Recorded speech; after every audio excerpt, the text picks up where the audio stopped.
Assalamualaikum warahmatullahi wabarakatuh. Perkenalkan, nama saya Rangga Sadewa dari Ilmu Komputer, NIM 15378072 PA 16547. Kali ini saya akan membahas mengenai manajemen memori. Langsung saja kita buka OS simulator. Wah. Ganggu Rangga ya. Maaf. Ya Allah. Nah ini OS simulatornya dibuka. Kemudian kita pilih yang RAM. Silang. Sebenarnya di manajemen memori itu terbagi menjadi dua, yaitu contiguous memory management dan non contiguous memory management. Kita langsung aja ke example-nya, memory management. Terus oke.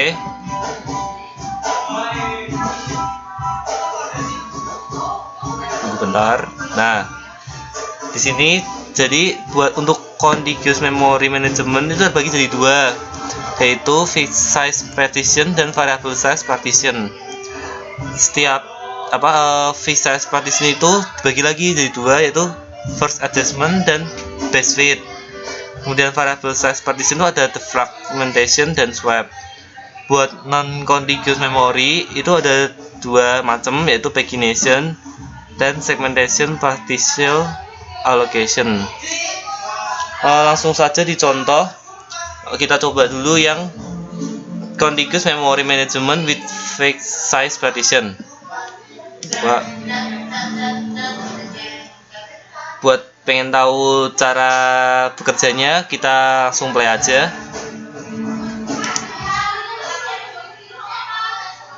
Nah, seperti ini.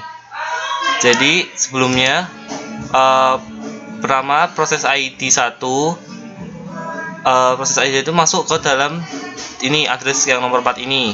4 apakah muat dengan size 5 ini.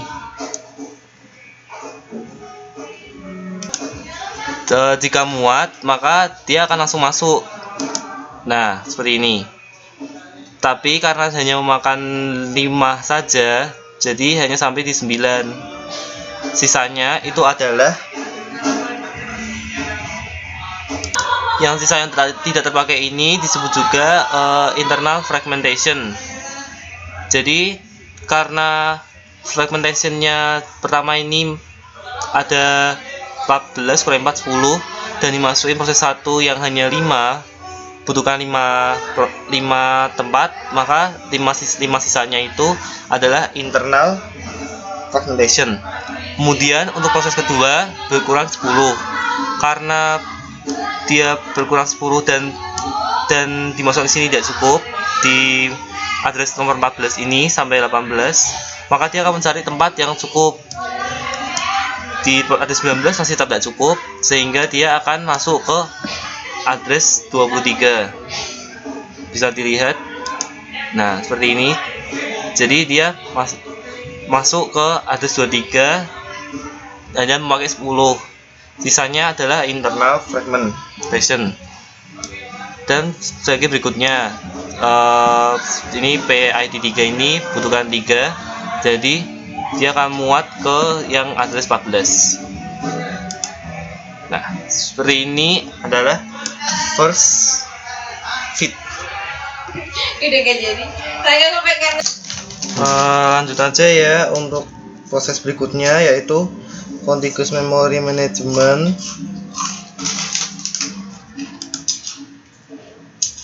Kita langsung aja ke example, terus memory management. Oke. Nah, lanjut ke contiguous memory management with base fit. Kita lihat contohnya. Jadi berbeda dengan sebelumnya. Yang sebelumnya itu jika proses pertama menempati pada segmentasi pertama, kemudian dilanjutkan dengan proses-proses yang lainnya. Kalau yang di base fit ini, jadi proses ini akan mencari tempat yang sesuai atau kalau bisa seminimal mungkin untuk internal fragmentnya. Jadi misal untuk proses 1 di sini akan menempati ke address 14. Nah, karena dia fit ke address 14 ini. Kemudian proses kedua membutuhkan 10. Jadi langsung masuk ke 23. Ternyata saya salah, masuknya di atas karena dapat 10 duluan. Kemudian PID 3 ini size nya 3, membutuhkan tempat 3 di sini.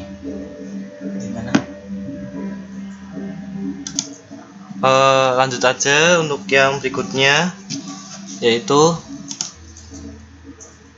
kita lihat klik example memory management. Oke. Lalu kita selanjutnya itu yaitu contiguous memory management with variable size partition. Gunakan defragmentation. Langsung lihat contohnya aja. Nah, di sini kita perlu merhatiin proses-prosesnya. Di sini ada duration 543. Di sini maksudnya duration 5 itu jika sudah masuk proses 5, maka proses di PID 1 ini akan hilang. Kita langsung aja dicoba. Jadi PID 1 masuk, kemudian 3, terus 4, 5. Nah, di sini ketiga proses tadi hilang karena sudah memiliki durationnya memiliki duration yang memungkinkan mereka untuk hilang. Jadi ada duration 5 tadi, duration 543 tadi. Jadi jika sudah 3 proses lewat, 4 proses lewat, atau 5 proses lewat, maka proses itu akan hilang seperti itu. Nah, kita next lagi, kemudian lanjut. Nah, sampai di sini kita tidak bisa mengalokasikan prosesnya karena tidak cukup untuk memasukkan sini. Padahal di sini ada ruang cukup untuk 19 kurangi 7. Ini berapa? Berarti ada 12 ruang. Nah, oleh karena itu kita perlu mendefrag ruangan ini, sehingga kita klik kanan terus klik compaction. Nah, jadi proses itu akan naik ke atas yang di kosong-kosong itu, lalu proses berikutnya akan masuk yang paling bawah seperti ini.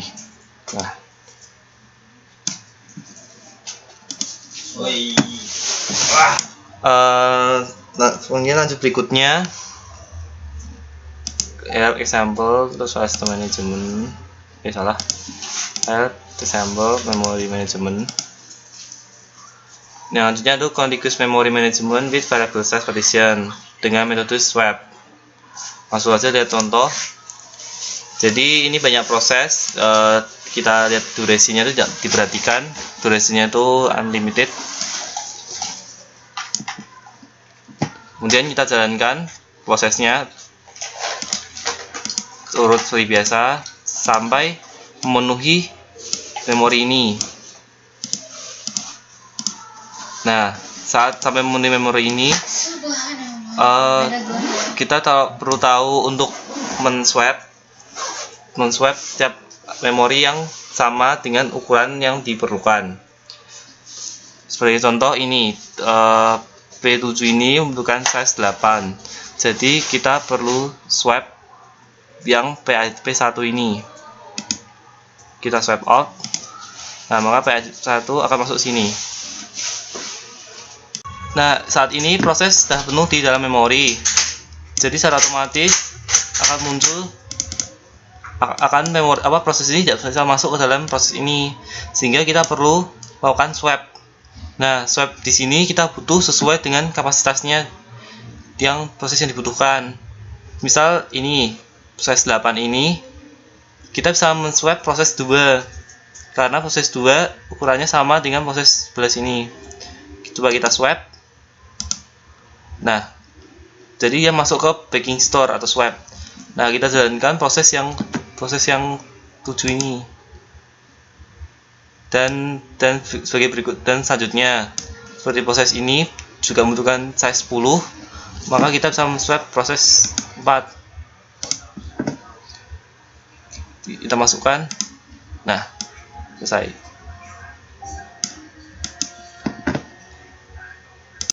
Nah, tadi itu adalah contiguous memory management. Sekarang berikutnya adalah non contiguous memory management. Nah, jadi contiguous tadi artinya itu sebenarnya yaitu seluruh proses dialokasikan ke memori. Jadi contiguous itu semua prosesnya langsung masuk ke memori. Sedangkan yang non contiguous memory management yaitu sebuah proses dibagi menjadi bagian-bagian dapat dialokasikan secara terpisah di memori. Nah, buat di non contiguous memory ini semua proses-prosesnya tuh dipisah-pisah terlebih dahulu atau dipecah-pecah, kemudian dialokasikan ke memori. Tadi kita lihat contohnya di example. Di non contiguous memory management tuh ada dua, yaitu pagination dan segmentation. Nah, buat contoh pagination kita bisa buka seperti ini. Jadi konsep pagination ini tuh kayak membagi-bagi seperti halaman atau page. Nah, contohnya buat proses satu ini membutuhkan 3 page, tapi dengan page yang ketiga itu hanya setengahnya saja. Kita bisa lihat prosesnya seperti ini. Nah, kita bisa membutuhkan 3 page.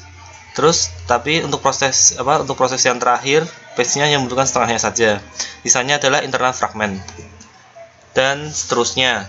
Page untuk PID 2 yaitu membutuhkan 2 page full. Dilihat. Kemudian PID 4 6 page dengan page terakhir setengah. Dan seterusnya sampai prosesnya habis. Sebelumnya ini di sini ada duration kan, duration 4 dan duration 2. Jadi ketika duration 4 ini, jadi ada proses yang keempat itu, proses 1 akan hilang. Jadi saya hitung 1 2 3 4. Nah, hilang dan ini langsung tergantikan dengan proses yang baru di page yang baru. Nah, karena ini non contiguous memory management, jadi page-nya bisa dipisah antar proses meskipun prosesnya sama. Jadi proses 5 ini bisa dapat terpisah ke proses 5 yang di sini karena ini bersifat non contiguous memory management.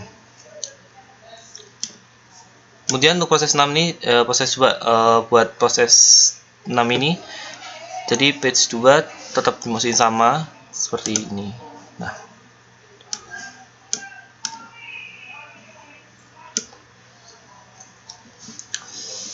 kemudian ada satu lagi yang non contiguous memory yaitu segmentation.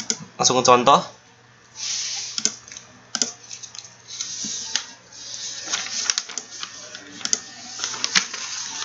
Nah, segmentation ini terlihat sekali kalau memang setiap prosesnya dapat pecah-pecah. Lihat seperti ini. Jadi segmentation 2 10 8. Berarti dia akan memecah di 2 8 dan 10 dan 2 10 dan 8. Nah, yang kotak hitam ini adalah backing store atau swap. Jadi ketika saat proses masuk dalam memori, yang hanya masuk memori hanyalah segmen 2 dan 10. Sedangkan 8 sisanya akan masuk ke backing store atau swap. Bisa dilihat dijalankan seperti ini. Nah, ini untuk proses pertama dan backing swapnya ini 8. Kemudian yang kedua ini backing swapnya yaitu 5. Backing swapnya yaitu 14 ini. Jadi yang masuk dalam proses adalah 5 dan 1. Dan terakhir adalah semuanya masuk dalam proses. Nah, kita sampai di kesimpulan. Jadi di dalam manajemen memori itu algoritmanya terbagi jadi 2, yaitu contiguous memory management dan non contiguous memory management. Nah, maksud dari contiguous memory management itu adalah semua prosesnya secara utuh, dimasukkan ke dalam memori. Sedangkan non-contiguous memory management itu proses dipecah-pecah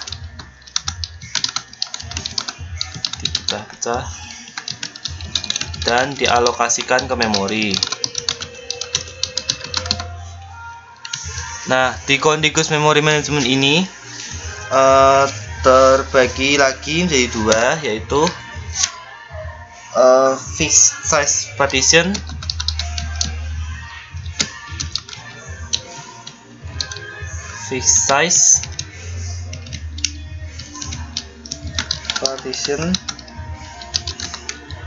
dan variable size partition. Nah, fixed size partition ini maksudnya itu adalah pada awalnya memori awal itu sudah dibagi menjadi beberapa partisi.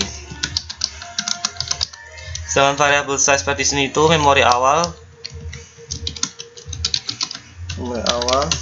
merupakan partisi terbesar, partisi yang paling besar.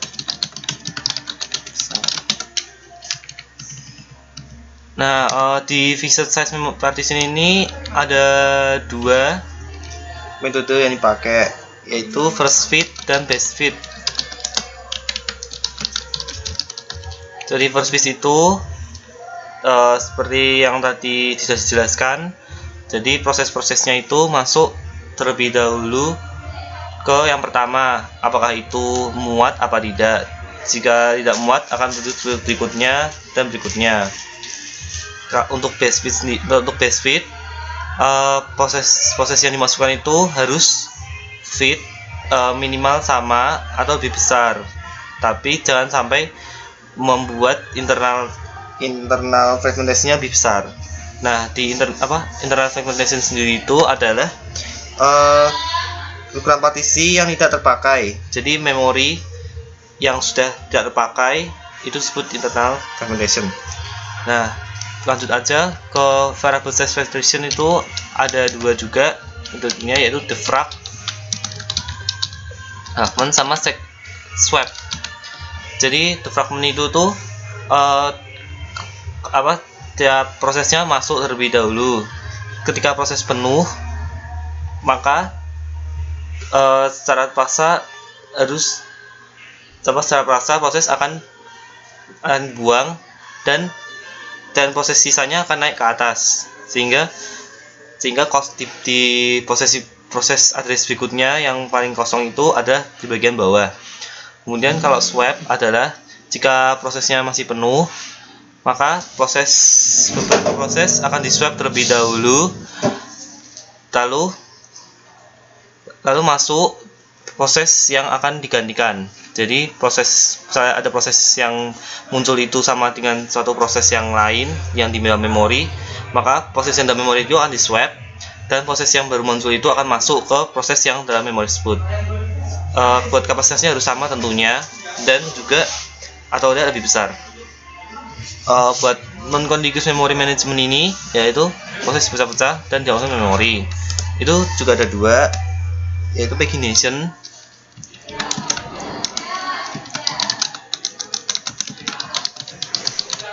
dan segmentation.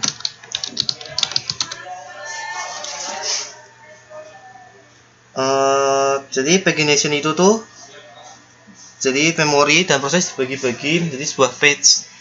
Nah, karena ini adalah non-contiguous, secara otomatis proses dipecah-pecah jadi seperti page, dan proses itu dapat terpencar antara proses satu dengan proses yang lain. Jadi misalnya proses 1 bisa jadi ada di antara proses 5 dan proses 2, atau proses 1 yang lainnya juga ada di antara setelah proses 5 dan sebagainya. Jadi sama mencar-mencar seperti itu, karena itu adalah non-contiguous. Ada juga segmentation. Segmentation sendiri itu ya hampir sama dengan pagination, cuma segmentation itu prosesnya dipecah-pecah dan dipecah-pecah berdasarkan segmentasinya. Jadi misalnya aja proses 1 bisa dipecah-pecah jadi ukuran berapa segmen, dan segmen ini segmen ABC, dan itu bisa diletakkan di memori semua ataupun ke swap. Nah, untuk perbedaan antara pagination dan segmentation itu, pagination itu tuh kita harus menentukan ukuran page systemnya antara 1, 2 atau 4. Dan segmentation tidak. Segmentation itu bisa bisa langsung ke ukurannya berdasarkan ukuran tersebut yang mau dipecah dalam memori itu, dalam proses itu. Sekian dari saya. Mohon maaf bila ada kesalahan. Wassalamualaikum warahmatullahi wabarakatuh.